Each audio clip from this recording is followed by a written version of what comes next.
What is up, you guys, and welcome back to my YouTube channel. Yes, I am MLB Chatterbox, aka Christian Corey, and you see the title in the thumbnail in today's video. Before we get into that, before we get into the title and the thumbnail and discuss that, I first want to take it back to last video when we talked about the Astros and Athletics brawl that happened between Ramon Laureano and basically the whole Astros squad. And but if I didn't mention in that video, no, actually I did not mention in that video who the bench coach was and who really provoked it. Actually, it wasn't a bench coach. It was a hitting coach. I thought it was one of the coaches because he wasn't wearing a uniform, and I thought it was maybe a pitcher or a coach, but it is in fact a coach. It is the Astros hitting coach, and his name is Alex Cintron. I think I got that right. Alex Cintron was the instigator, I would say. He was the instigator in this. And the reason why I'm bringing this up again is because suspensions, if you have not seen already, have been brought down by the MLB for both Laureano and Cintron, the Astros hitting coach that we now know. So yeah, I just want to give my take on that real quick, and I'll kind of let you guys know what I think about the suspensions that were handed down by MLB for this incident that involved the Astros and the A's. Alright guys, I'm going to be popping up an article right here by ESPN, and I'm going to read you the headline of the article. It says, Athletics Ramon Laureano suspended 6 games, and Astros hitting coach Alex Cintron suspended 20 games. So, 6 and 20 is a big difference. And significant difference, to be quite honest. And you know what? I'm pretty happy. I'm satisfied with this news coming out of MLB and the number of games they've suspended each guy. So obviously they gave the hitting coach Cintron a lot more games than Laureano. That's obvious. And I think they did a good job. I mean, first I think I saw it was Laureano got 5. I think that was yesterday. I saw an article that said it was 5 and then up to 6. But 5 and 6, it's, it's whatever. 5 and 6, whatever. It's a week, basically. Now, Cintron, this is good because I'm very happy by MLB. I am satisfied of what they have done and their actions they have taken on the Astros side. Because really, everybody saw it. He was the instigator, right? He was the guy who provoked it. He's the guy who basically started it. Because they easily could have suspended Laureano for I don't know. They could have easily suspended him for 15 games. To be quite honest, seriously, they really could have. They could have suspended him for 10. They could have suspended him for 12.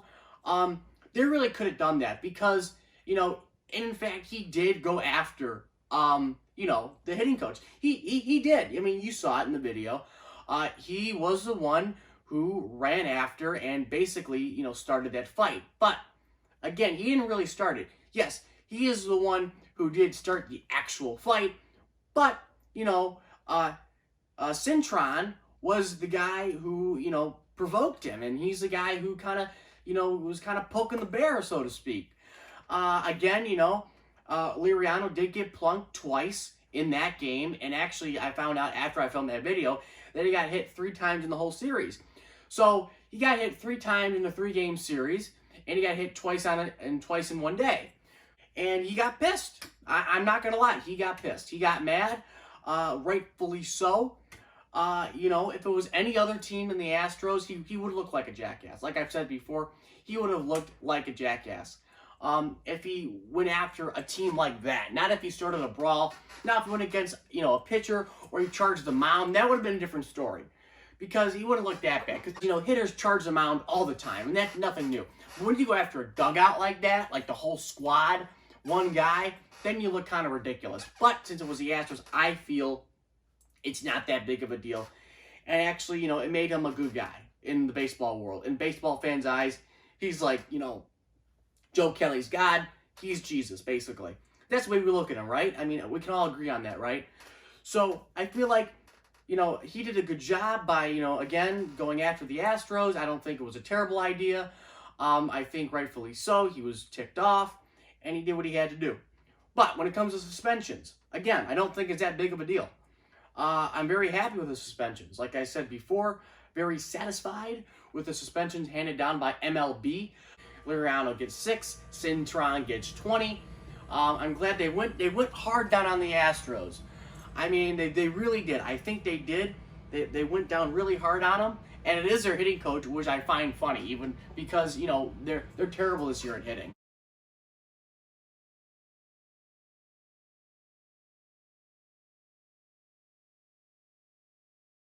So this is going to be interesting if this happens, which it probably won't, but this would be funny if it did.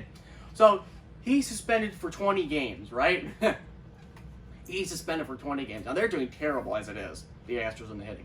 Let's say he's gone for 20 days, and in that 20-game span, you know, providing that they play every game within that 20 games, they don't get this coronavirus, don't have to cancel a series like a lot of the other teams are doing. But let's say, you know, he's out for 20 games, and they play 20 games. But let's say, you know, in that 20 games, they go, you know, 15-5, or they go like 12-8, or something like that.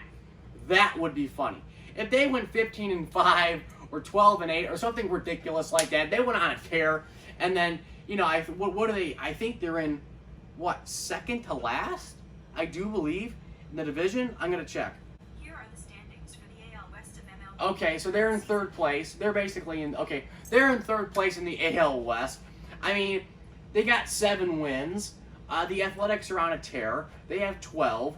They're like, what are they? I think they're most in the MLB right now currently. They have 12 wins. So, I mean, if the Astros, you know, go 15-5 in that 20 games, that would be hilarious. And they'd be at the top of the division. And you'd see why. You know, obviously, maybe they wouldn't want him back, Cintron. Maybe he's the reason why they've been sucking when it comes to hitting. But probably not, probably because they have the garbage can. They don't have that anymore. So, I mean, if the garbage can's gone and Cintron's gone, maybe it's even worse for them. Maybe they just go downhill. It could go either way for the Astros in this situation. I mean, Cintron, you know, it'd be hilarious, in my opinion, if he's gone for 20 games and they go on a 15-5 run. That'd be hilarious. I think that'd be hilarious. I think that'd be funny. I mean, they could go, you know, 10-10. I mean, that'd still be great if they go 10-10 in a 20-game set, or within a 20-game span. So if they go 10-10, hey, it's not bad. It's not better than they're doing now. But you know, I think, you know, like, again, I'll say it again, the suspension's handed down by MLB. Not that big of a deal. Really not that big of a deal. I'm glad, you know, Liriano only got 6. I mean, if he would have got like 10, I probably would have been ticked about it. But, you know, when I saw 5, I was like actually pleasantly surprised. Like, wow, only 5 games. That's unusual for MLB to hand down only a 5-game suspension like that. Now, but again, this is a 60-game season, so maybe they put that into account. That, you know, maybe we can't suspend them like 15 days or 12 days or 10 days or something like that, because it just ruined the ball club. So maybe they did take that into account when they suspended Liriano, but obviously not. They didn't take that into account when they suspended Cintron. So I think, like I said, again, good job of the MLB. I like the 6-game suspension for Liriano. Not terrible. He's out for a week. No big deal. Cintron out for 20 games. Ha ha, Astros, you suck. You deserve everything you get. So yeah, guys, that's my little spiel on that. So yeah, guys, let's get into the topic of the title and the thumbnail of today's video. Let's get into that. So we got a guy who's going off here in MLB, and that is a guy named by Chuck Nasty, Charlie Blackmon. Charlie Blackmon is he's killing the ball, obviously. His batting average right now currently stands at 500. 500. Yes, 500. He gets a hit, you know, half the time, basically. He's getting a hit half the time he's up to the plate. So he hit, I mean, how many hits does he have? He has 68 at-bats and he has 34 hits. So, I mean, you know, he's batting 500 here on the 2020 season. And, you know, I mean, we're a month into it, you know, basically. And they're getting in there. And now this brings up the discussion of what if he does in fact hit over 400 for this 2020 season. That is a big possibility. That was a discussion coming into the season that people have kind of thrown around there just for fun and giggles. I mean, it's not like they threw it out there just because they just kind of want to see, it might happen. I mean, this has a legitimate shot of happening here in 2020 because, again, we only play 60 games. And, he does play in Colorado, as you all know. And, that is a factor. We all know that. Colorado's a factor, no doubt. I will not deny that. It is a factor, a major factor, when it comes to hitters. People go to Colorado, their numbers skyrocket. And then they go out of Colorado, and they're mediocre, I should say. You see guys splits when they play on the Rockies versus home and road. It is a major difference. The Colorado air has a major impact on these guys' averages and how they hit the ball and how far the ball goes. And the pitchers, obviously pitchers get rocked there. No pun intended. They get rocked by the Rockies and any other team that goes in there. That's why the Rockies have no pitching, never, because they're in Colorado. Everybody knows it. This is not a big deal. This is not something new for Colorado and the Rockies organization. The Rockies historically are a team that's built around power hitting. They will bomb the ball. They will rock you. All these puns. But seriously, this is interesting because he's batting .500 as of now. And again, Ted Williams batting .406, so the highest batting average for a season. In MLB history. Obviously, everybody knows that. But it should be interesting. And the question is, okay, let's say he does hit over 400. Let's say just for fun, he hits, 410. He hits 410. Ted Williams hits 406. Let's say he hits 410. Let's not go crazy here. Let's say he hits 410. Okay? He hits 410 on the season. Should there be an asterisk?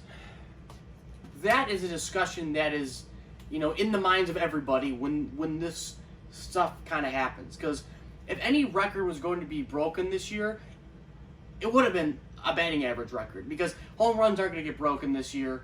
Strikeouts aren't probably going to get broken this year. Wins aren't going to get broken this year. So every other record, individual record, I should say, in baseball is out the window except for batting average because you're playing only 60 games and it's easier to hit get on a tear in 60 game season over a 2-month span than get on a tear from March to September. So so now you're down to 2.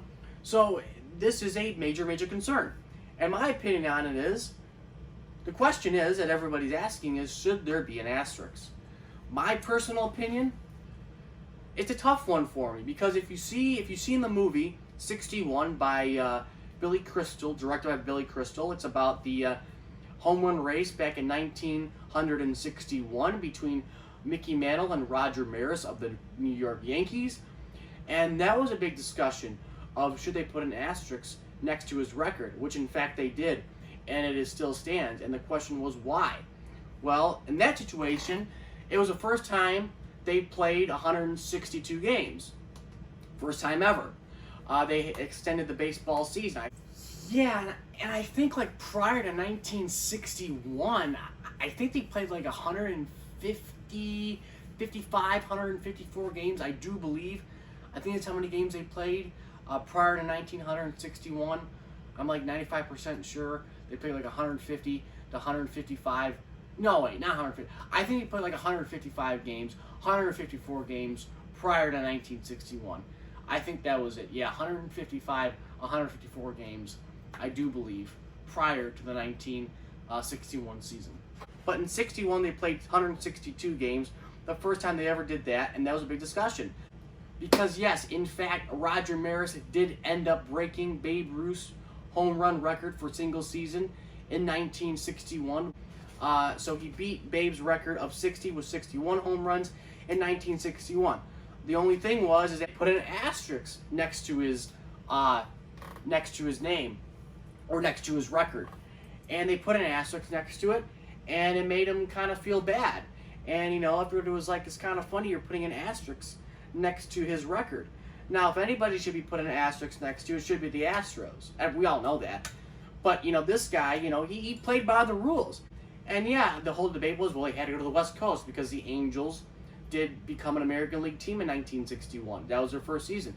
So the Yankees did have to go to the West Coast, which was a longer ride, a longer train ride. I think maybe they flew planes back then. I think they did go on a plane back then, actually. So yeah, it was a longer plane ride back then, to go to New York to Los Angeles. And the Dodgers were there, but that was their National League squad. So the Yankees had to go to Anaheim on a regular basis, you could say. And that was hard. It was different for them. Instead of going to Philadelphia and going to Detroit and going to Chicago, they got to go all the way out to California. So that was a big toll on Roger Maris. Not only that, but just the media in general. But he did end up breaking that record, and he got 61. I think fair and square. Hey, you're the MLB. You put that many games on the schedule. What do you think's gonna happen? Seriously, what do you think's gonna happen? There should not be an asterisk next to Roger Maris's record. There should not be. No way in hell that should have ever happened. They should change it. They really should. They should change it if they already haven't. I don't think they have, but they should change it. And Mark McGwire beat his record, and he's a steroid user. So it should be Roger Maris's record. I don't care who you are. It's Roger Maris's record. He hit 61 in 1961. That's his record. So what? They played 162 games. I don't care. They made it happen. It's the MLB. The MLB, decided to expand the schedule, and that's what they got. What else? I mean, come on. They weren't, oh, no, gee, I don't think no record's going to be broken because Babe Ruth was just there. Roger Maris was probably not the most polished man to do it, or, Mickey Mantle was like Mike Trout, right? And it'd be like, a guy like, I don't know, not to be, mean, but like a guy like Rendon breaking it. Like, who would think of that? It's like Anthony Rendon breaking the record versus Mike Trout. Like, that, no, you wouldn't think that. You think it'd be the other way around. But it did in fact happen that way. But I don't want to go too much into that. Point being, Charlie Blackmon might hit over 400 this year. And it's the only record that will be broken. Should there be an asterisk? Personally, I'm having trouble with this one. No. And the reason why I say no is because, the MLB set it up this way. Hey, players are playing the game. They're doing their job. He's playing the game. He's playing every day. He's showing up at the ballpark. He's not using steroids, as we know. He's not increasing his, his athletic ability by using foreign substances. He's going out there every day, grinding it out, and getting hits. And I applaud him for that. Good. I mean, good for him. So what? He's in Colorado. I don't care. You put a team in Colorado. What do you think's gonna happen? They got the thin air. They're in the freaking mountains. They're above sea level. What do you think's going to happen? I mean, come on, guys. You all know that. I mean, what about if they played in like Arizona? Are they gonna get mad because of humidity? I mean, I know they have the humidifier, and I get that kind of helps. But, why does that matter? You put a team in Colorado, stuff like this is going to happen. So what? He gets 400. I don't care if he gets I don't care if he gets like 480. If he hits 480, good for him. He probably won't because that's extreme. But if he ends up hitting 400, I don't think there should be an asterisk next to it. I really don't. If he hits 400, great. He'd be the last man to hit 400. I think that's great. Again, you put a team in Colorado, what do you think's going to happen? You play a season like this, what do you think's going to happen? I wouldn't put an asterisk next to his record. No. Hey, he's playing the game. He's playing it hard. He's doing what he's told. I don't think you can ask any more than that from a player like him, because I like him. I do. I've always kind of liked him. Now, is he the most polished guy to do it? No. But, I mean, if you were to say, oh, what guy in MLB right now would you think would hit over 400? I wouldn't pick Machado. I wouldn't pick Miguel Cabrera. I wouldn't pick Mike Trout. Not because of who they are, because of where they play. You know. I mean, maybe Mike Trout could hit 400. If he really wanted to, I bet he probably could. But he's not a singles hitter. He's not a doubles hitter. He's a home run hitter. He's everything. Mike Trout's everything. We all know that. But if it's any player to break it, you know, I would say a guy in Colorado. You know, if someone said to me, Christian, who do you think has the best chance of hitting 400 ever? Again, I'd say probably a guy in Colorado. Really. Whether it's Story, whether it's Arenado, whether it's Blackmon, whether it's David Dahl, whether it's, I don't care who it is, whether it's Daniel Murphy, he could do it too, because he's kind of that same type of singles, doubles hitter. It would be a guy in Colorado. And, you know, why are you punishing them for where they play? That's not their fault. That's the MLB's fault. You put a team in Colorado, what the hell do you think's going to happen? Seriously. I don't know, guys. But, you know, if he hits over 400, don't put an asterisk. Do not. Now, again, Ted Williams hit 406. What if he hits, you know, 405, 404, 404, you know, 400, 401? What if he does that? Now that's interesting. He'd still be, you know, one of the men to hit 400. Again, he didn't beat, technically, Ted Williams' record, but, you know, he did hit 400, and I think that should be celebrated, regardless. So what, he doesn't hit 406 or 407 or 408? I don't care. He hit 400. That's still pretty damn cool, in my opinion. I don't care if he hit 401. It's 400, people. No one's gotten close to that. And again, it's still hard in a 60-game season. It's still hard. You can't tell me that he can't go in 0-4. He can't go, you know, 0 for 12, 0 for 11 in a stretch. I think that's obviously possible.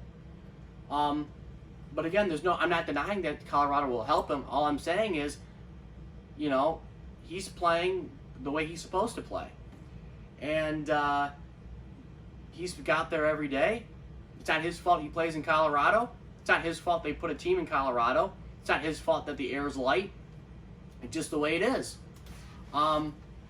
So I think if he hits 400, I'll be more than happy. I really would. I'd be cool. Should they put an asterisk next to it? No, I don't think so, because MLB put this in place. This, for the same reasons I think there shouldn't be an asterisk on Roger Maris's record, is the same reasons I think there shouldn't be an asterisk on a guy like Charlie Blackmon if he does in fact break a record. Because in both situations, MLB changed the rules. And in both situations, both men are playing by those rules without any help along the way. So, that's my stance on it. That's what I think. You know, Roger Maris played by the rules. Charlie Blackmon's going to play by the rules. Unless it comes out and he does steroids, and it comes out that he's doing that type of stuff, then I'm done. And okay, then that's a different discussion. Then no, obviously. If it comes out he's using PEDs, then no way. No, I'm not a PEDs guy. No. Sorry. But, I mean, I don't think he is, and I'm not accusing him of that, but that could always be a possibility.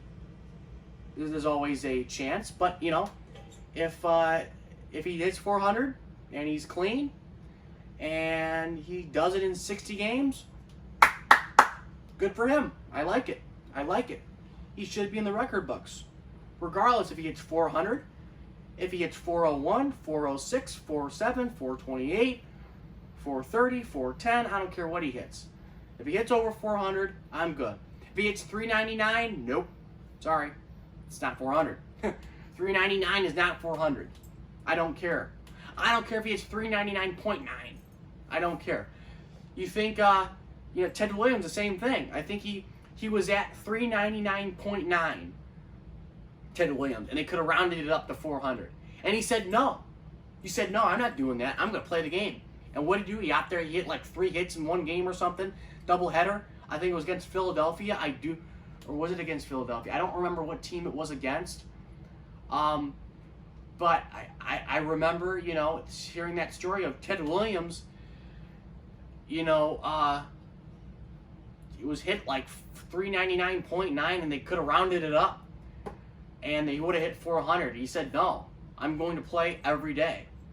I'm going to play the next 2 games. I believe it was a doubleheader, if I'm not mistaken. And he went out there and he had like 6 hits or something crazy like that.